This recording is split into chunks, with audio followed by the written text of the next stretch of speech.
Southeast Radio's Business Matters with Karl Fitzpatrick. Southeast Radio. Well, my final guest this morning, Blaise Brosnan from the Management Resource Institute, is no stranger to the programme. But his business advice and words of wisdom never failed to resonate with the Business Matters listeners. Blaise, we're in the midst of an energy crisis, and with inflationary pressures increasing, how would you assess the current business environment? Morning, Karl. It's difficult, but business environment is, it goes through cycles. There's good times and bad times. We came through the COVID period, we came into a good time, and then the war in Ukraine and the impact of that on gas and energy generally, which percolates right through to practically everything. But, that's the backdrop against which we have to trade.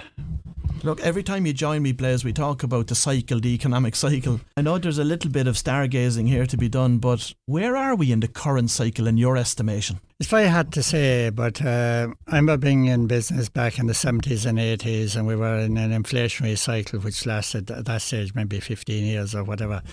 And, inflation was running at 18 to 20%. If you look at the overall cycles, they tend to be 8 to 10 years. So, no, we won't necessarily be at the worst of the cycle for that period of time. You're always at the worst of the cycle maybe for 18 months or something like that. So we're probably, where are we? We're probably 6 months into maybe that 18 months now. But we're not going to see a deflationary period, I don't think, probably for the next 5, 6, 7 years anyway, And for heavy energy users around the county this morning that have yet to pass on those price increases to their customers, what message have you got for them this morning? I would say that to all business people, and particularly to those in that kind of scenario, you can't be a hero. If I go down to Corriclaw tonight and I can't put up my hand and stop the tide to come in spite of me, right? And it's the same way, if your input costs are going up, nobody has a balance sheet strong enough to be able to absorb that. They have to be passed on.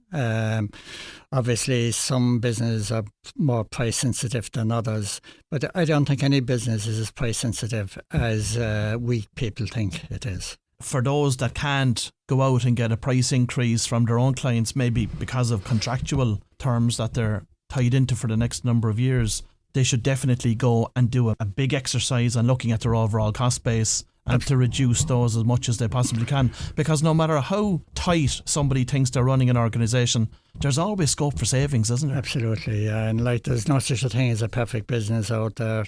There's no such a thing as a perfect business person. There's always slack somewhere along the way.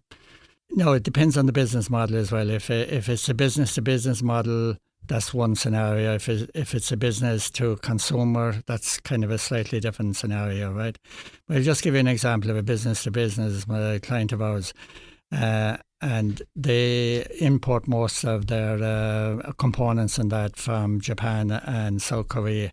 They do something with it in Ireland, and the majority is exported out again. But it's a business to business type of model, and they changed. No, they have a very strong balance sheet. They could actually be heroes and hold it back.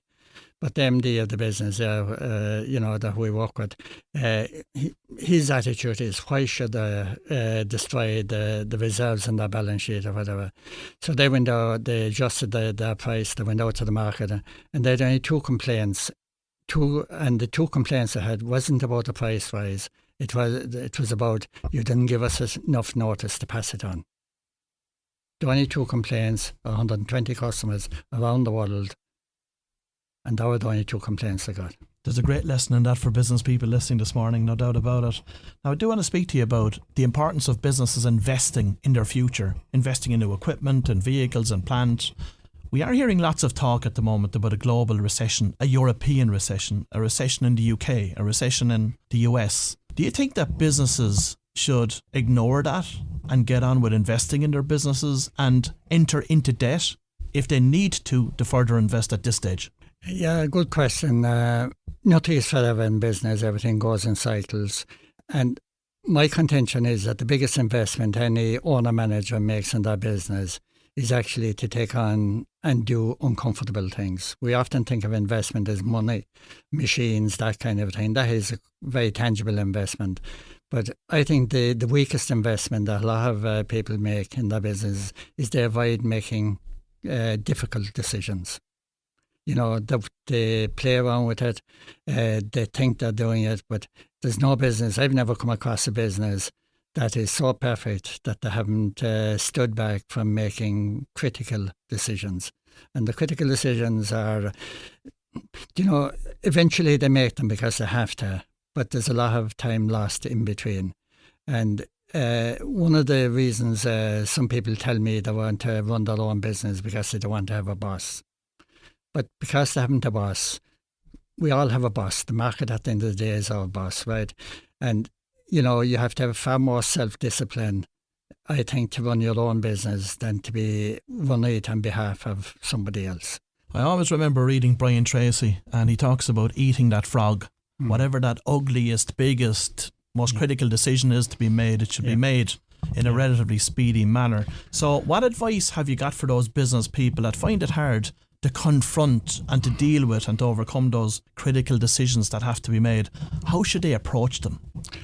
I think if they're in their own head very difficult for them, I think they should talk to somebody. You take contact the local Lee office or whatever and get a bit of help from a mentor or an advisor or something like that, because it's easier for an outsider sometimes to see what needs to be done, and B, maybe to give a better methodology for doing it.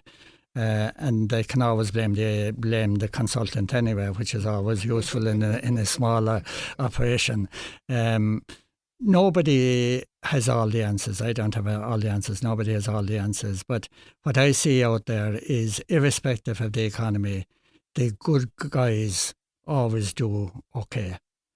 Like if you look at any industry, irrespective of the economic cycle, in that niche of the industry, you'll find that a third of the operators always do well, a third hang in there, and there's a third on the way out. And the third on the way out, there's lots of reasons for it, but it could be an age factor, it could be that they're just burned out, it could be that they don't have a good kind of eco support system around them. You know yourself, Karl, that running to be the owner manager, the MD of a small business, is a very lonesome journey. It's a very mentally isolating journey, and one has to make a lot of decisions kind of in isolation and stand by them. But the result is that they often don't make those decisions in time.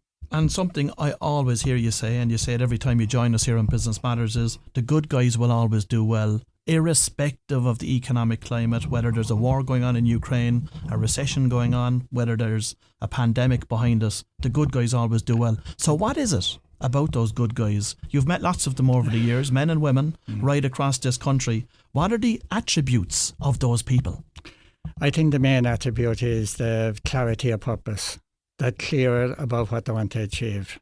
They don't always know how, but they understand the difference between what has to be achieved and how it might be achieved.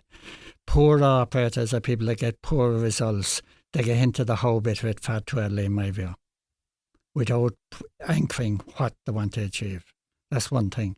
Second thing is that, none of us can travel that journey on our own. We have to have other supports along the way. And, we have to be careful about who we allow to influence us, who we allow to support us along the way. But if we have clarity of purpose, I think if we are seen to be going somewhere, there's a lot of support out there, both advice-wise, money-wise, everywhere. Why are not more business people availing of those supports? Those great supports through the LEO network, through Enterprise Ireland, through the leader companies, Wexford Local Development and others? Yeah, it's a hard one to answer, but I think we're all the victims of bad advice that was given in good faith, which is deadly in my view, right? Because bad advice given in good faith, we tend to believe it. And the bad advice I got, as I was growing up, and I'm sure it's for most listeners out there, is work hard, work long, sweat more, and you'll be okay. That's the wrong formula for business success. If sweat, long hours, and harder work was the formula for business success, there'd be a lot more successful business out there. But you look at the business, they tend to be more successful. The person at the head of that, and if they scale the management of that, they have a different dimension. They have, they understand that in commerce. They understand they need to differentiate themselves. They need to get an angle that'll give them an advantage out there. They need to move away from being so price sensitive part of the continuum. And, they're just smarter, and they give themselves time to be smart. They will come on programs, or they'll go to conferences, or they'll read about other people. They'll adopt various role models. They're hungry for an angle. And if you're hungry for an angle and you're clear about what you want, then you're far more likely to have sustained kind of journey behind you to get there, Blaise, there is also, of course, concern within the business community today about the cost of living crisis and its consequence in terms of dampening demand in the market. What are your thoughts on that? That is real, but against that then, if you look at the deposits in the bank, I think it's 160 billion or something at the moment, post-COVID. That's just in Ireland. Around the world, there's a wall of money out there looking for places to go. All the various funds out there, all the hedge funds, all that, they're awash with money. There's no shortage of money. What there is a shortage of is good jockeys with good horses to put it under, Blaise, house prices, of course, we've seen some changes being made to the calculation of mortgages recently through the central bank, increasing that multiple from 3.5 to 4 times salary. What impact do you think that that's going to have on the market? Of course, there is concern today that will developers and builders increase the price of homes as a result, or will it actually make it easier for people to buy houses? Yeah, it's difficult to know. I had just had the central bank yesterday saying that it might have a modest impact on prices. But if it brought forward extra supply, that would be a very positive thing from a price kind of sensitivity perspective. When a policy is changed, the assumption about the changes of that policy, how that will affect impact on people over the next 12 or 2 or 3 years, generally it tends to be different than one anticipates. So I'm no wiser than anybody else in relation to it, but the one thing I would hope it would do is that might encourage more developers to come forward with more supply. For those employers that are tuned in this morning to hear your words of wisdom, what would you say to them in relation to what's happening in the recruitment market currently? Many of the employers listening this morning are struggling to fill roles, and then secondly, they're also struggling to retain talent. Yeah, and it's right across the board, right through from small business to big business, Again, it's a supply-demand situation. For the first time ever, we have in excess of 2.5 million people going to work every day, which is phenomenal from the country point of view. That's always going to be supply-demand kind of a thing. I suppose people get to a certain point that money is very important at a critical point, but other people are, and I think COVID probably taught people that maybe there's other options that have a local employer. It's not all necessarily about money because half it is gone in tax one way or the other, right? But I think small business, because of the size of them, they don't have and can't have a very clear path of promotion, that type of thing, right? There's generally a very big reluctance vis-a-vis dilution of equity, and that's a very sensitive issue for small business. But if the supply-demand thing continues to be very tight into the future, some creative thinking may have to come up in relation to that. Of course, the government did introduce the KEEP scheme. Should more businesses across more sectors be considering that today? If somebody has 100% equity there, right, they're trying to scale the business and they need good people around them and they can't really afford maybe to pay top dollar, they'll have to be able to attract them somewhere. And, if they were able to kind of share out even, let's say 10% of the equity, maybe put it into B shares and put some conditions around those B shares, you would hold on probably to some talented people because they feel they have a bit of the progress going forward. And, with a good shareholders agreement, it takes away some of the fright of giving away some of the equity. I think it can be got around with a good shareholders agreement, Blaise, what's your outlook for 2023 in the Irish economy? Well, I'm always optimistic, of course, right? If you take the economy in its totality, like the economy, despite everything, is actually doing very well in the global sense. Now, individuals will be playing different games within that. The country is well funded. Banks are well funded. A lot of companies have strong balance sheets. We probably, if all the experts are correct, we'll probably avoid technically going into recession. And if we do that, it's a plus. But this cycle will move on. All cycles move on, and there'll be good days again. And my advice always to business people is, when things are good, when trading is good, one has to try and create as much surplus as one can, so as to build the reserves in the balance sheet, because you will need those reserves in the balance sheet during downtimes, and there'll be downtimes again.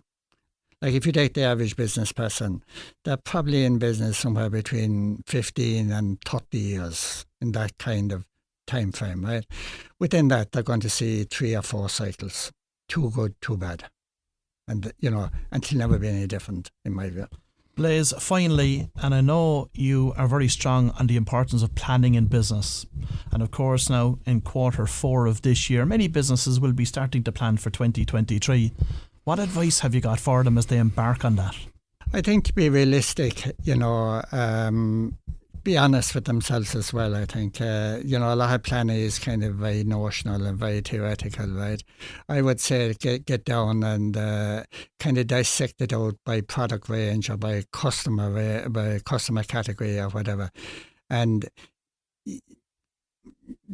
and set, I would say, reasonable, stretchy targets, but then come up with action plans to go after those targets. A lot of planning, as I see it, it's done on paper, but it doesn't happen on the ground. And not enough of the people are bought into it often. It's kind of a theoretical exercise.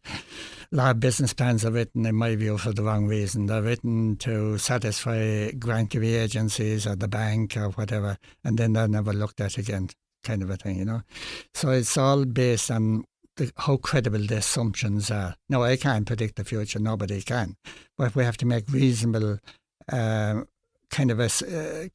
have to make a reasonable stab at it and plan and get our resources in place for that, because if one wants to be there for the long game, sometimes there'll be headwinds in your face, sometimes there'll be wind to your back, sometimes there'll be wind to your side, but nothing is forever in business, and there'll be good times and bad times, but we need, during the good times, to trade well, and the bad times be tight but still, there's often more wealth created in bad times than in good times by the smart guys. Well, if you've just tuned in, that was Blaise Brosnan from the Management Resource Institute, and as always, I'd like to thank Blaise for imparting some valuable business advice. Southeast Radio's Business Matters with Karl Fitzpatrick.